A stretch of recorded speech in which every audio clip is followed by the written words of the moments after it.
Bonjour à tous, on va faire une petite vidéo prédictive sur la France. Alors, il y a plusieurs cartes qui circulent sur la France. Moi, c'est celle que j'utilise, c'est celle-là.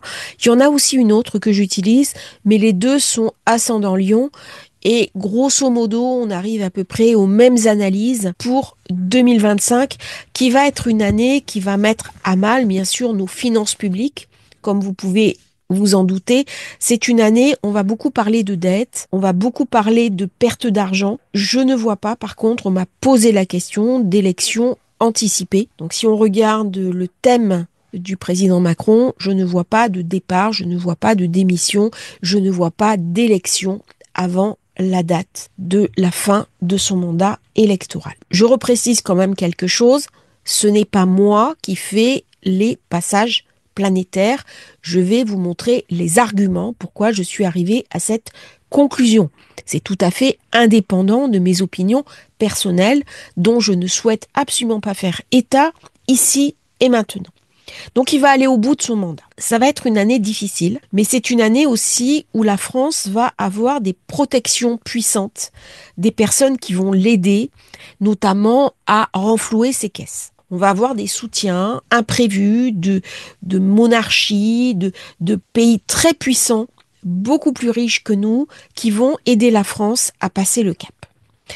C'est une année où il va y avoir des réductions de travail. L'industrie va être touchée, il va y avoir des licenciements importants, on va vers une période de réduction, on va vers une période de restriction budgétaire. C'est une période où nous allons avoir un certain nombre de problèmes à gérer, dont des conflits sociaux. Bon, ça, en France, il y en a à chaque fois. C'est une période qui va être compliquée parce qu'il va y avoir aussi des soucis dans l'industrie, des pertes d'emplois, des problèmes techniques, des défaillances techniques, des risques industriels, des risques d'attentats. Voilà un petit peu ce qui va se passer cette année en France. Je ne vois pas de conflit majeur, je ne vois pas de guerre civile, je ne vois pas de protection, c'est-à-dire de mise sous tutelle d'une organisation internationale type FMI. Même si la France est dans une situation qui est difficile, qui est dangereuse pour ses finances publiques, eh bien, on passe le cap, tout au moins pour 2025. C'est une période où il va y avoir de l'insatisfaction, il va y avoir de la colère. Nous avons Mars qui pendule dans cette zone du Lion. Forcément, ça active Uranus. Uranus va être très important cette année en France. Nous avons eu l'inversion des nœuds lunaires en bélier. Nous avons Sedna, nœud sud, lune. Sedna passe sur Mars. Ça ramène beaucoup d'insatisfaction, beaucoup de colère. Principalement, cette effervescence qui prédomine. Et nous avons actuellement Uranus dans le taureau. Quand Uranus, à partir de mi-juillet, va commencer à rentrer dans la zone de conjonction avec Mars, ça va me ramener quelque chose de très explosif. Il va vraiment falloir surveiller les outils de travail. Il va y avoir des faillites d'entreprise, des liquidations, mais il y a aussi un risque d'accident industriel avec le carré à Pluton. Même si Uranus reçoit des beaux aspects. Mars, Uranus, Sedna, c'est pas quelque chose de très agréable. Par contre, ça va donner beaucoup d'effervescence sociale, des luttes, des oppositions, des antagonismes. On est dans quelque chose de soudain, de brusque, qui vient détruire les institutions. Là, il y a quelque chose, on voit encore des crises, des sommets de l'État, des personnes qui sont en conflit majeur avec des mouvements sociaux. Il est possible qu'il y ait des émeutes même dans cette période-là. J'aurai Saturne qui va devenir rétro le 14. J'aurai Neptune qui aura commencé sa rétro le 5 juillet et Uranus qui rentre dans le Gémeaux le 8. Donc vous voyez vraiment comment la période juste avant le 14 juillet, on est en pleine effervescence. Donc l'année prochaine, hein, puisqu'on y est, on est en 2025, les commémorations du 14 juillet vont être sous très haute tension. Là, il y a des événements forcément soudains qui vont se produire parce que Uranus est vraiment la planète marquante pour la France cette année. Alors, c'est une planète qui est quand même un petit peu complexe, même si elle est bien aspectée. Elle est en zone 12. Elle vient me parler aussi des services secrets, des tractations secrètes. Elle vient me parler des associations, des partenariats, de mes amis, de mes comparses. Et on voit bien comment l'année prochaine, il va y avoir des basculements d'alliances. Donc on va continuer vers une forme de retrait, vers une forme de, j'ai presque dire, de disparition de l'importance internationale de la France, comme si elle était condamnée, entre guillemets, à une forme d'invisibilité. Ce qui ne lui va pas du tout. Uranus, au contraire, il est là, il fait des beaux trigones, il est là pour ramener une certaine image, une certaine stabilité, même s'il est en 12. Ça met vraiment l'accent sur la diplomatie, les services secrets, tous ceux qui œuvrent dans l'ombre. Là, on est dans le secret des cabinets, on est dans les éminences grises. Tout ce qui a fait un petit peu le lustre, la puissance de la France, eh bien là, c'est attaqué. Et on voit bien Chiron qui passe sur Sedna, qui est sur le nœud sud. On est rattrapé un petit peu par le passé, voire par le passif, dont on n'a pas su tirer d'une part les enseignements et d'autre part tirer les conséquences afin de se réaffirmer dans un temps beaucoup plus nouveau. Uranus, c'est aussi la planète de la modernité. Ça va poser la question de comment la France va pouvoir s'adapter aux nouvelles technologies, aux nouvelles techniques que sont l'IA. Eh bien là, en passant sur Mars, où en plus j'ai Sedna, là, ça amène au départ beaucoup d'incertitudes, avec des pannes de réseau, avec des risques de hacking d'envergure. Ça va me parler aussi de défaillance d'entreprise, risques industriels, j'en ai parlé, et éventuellement d'attentats. Là, ça vient activer Uranus, Mars, Pluton. C'est jamais bien. Là, je suis dans des explosions. C'est jamais positif, ces périodes-là. Uranus va commencer sa rétro le 7 septembre. Donc, il va repasser petit à petit dans le taureau. Et on le retrouvera l'année prochaine dans le Gémeaux à partir d'avril 2026. Donc, les choses qui n'auront pas été résolues, je dirais cet été ou au début de l'automne, on va les récupérer comme un boomerang au printemps de l'année prochaine. Donc si on ne donne pas satisfaction à certaines populations, s'il y a des émeutes, s'il y a de l'effervescence, eh bien, on est invité à régler les problèmes. Ce qui n'est pas toujours le cas en France. Mais on voit bien toute l'instabilité au niveau de la jeunesse, et la jeunesse qui est en colère. Une jeunesse qui est remontée, qui est en pleine effervescence, avec Uranus qui rentre dans le Gémeaux. Alors ça va être une période où il va y avoir, on voit bien la question de la dette, hein, avec Neptune, Saturne, le nœud nord en zone 8, où il va y avoir aussi des disparitions inopinées de personnes importantes plus âgées. Ah, il va y avoir une crise qui va venir toucher les personnes âgées. Et là, on va entendre parler des retraites, des retraités, des pensions de reconversion. Ça va être une thématique importante pour 2025 avec cette conjonction Neptune-Saturne qui se fait en zone 8. Les économies d'échelle. Par contre, ça va créer de la pauvreté. Ça va créer de la pauvreté parce que cette situation se fait au carré de Jupiter. Donc on voit bien les restrictions budgétaires. On n'a pas le choix. Par contre, ça va créer du désespoir. Et là, nos anciens, eh bien, malheureusement, vont voir leur pouvoir d'achat s'éroder, ce que je regrette considérablement. Mais c'est un petit peu ce que viennent me raconter ces planètes. Alors, je ne vois pas de crise des institutions comme il y en a eu l'année dernière.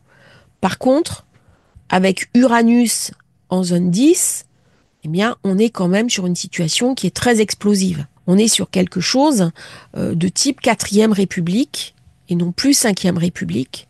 Donc on voit bien comment les institutions ont basculé dans quelque chose de très incertain. Alors on regarde 5 minutes ce qui se passe au niveau du président Macron. Il y aura bien sûr Jupiter qui va passer sur Jupiter. qui amène une forme de protection. Même si Jupiter est opposé Soleil, Mercure, Vénus. On voit bien l'opposition de la population, mais on voit aussi les personnes puissantes qui le protègent, avec ce bel aspect à Pluton. Pour moi, pas d'élection anticipée. Et là, quand Uranus va passer de l'autre côté, que ça va rajouter de la difficulté à sa tâche, à sa mission, d'autant que Pluton se trouve toujours en conjonction à l'ascendant, qui est à 28 degrés en Capricorne.